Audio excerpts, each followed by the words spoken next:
હું રેશમા ભરતસિંહ સોલંકી. હું પણ પાટીદારની દીકરી છું. પરેશભાઈ, પ્રતાપભાઈ, વિરજીભાઈ ઠુમર, જેનીબેન મારી ઇજ્જત અને આબરૂ ભરતસિંહ સોલંકી લૂંટી રહ્યા હતા ત્યારે તમે કેમ મૌન હતા? મેં તમારી પાસે ન્યાયની ભીખ માંગી હતી, પણ તમને ત્યારે સમાજ દીકરીના સ્વાભિમાન કરતાં તમારું અભિમાન વહાલું હતું.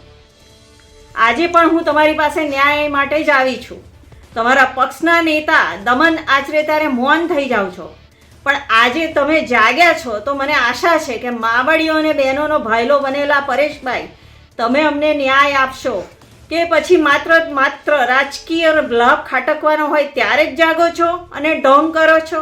આ પાટીદારની દીકરી તમારી પાસે ન્યાયની ભીખ માગે છે.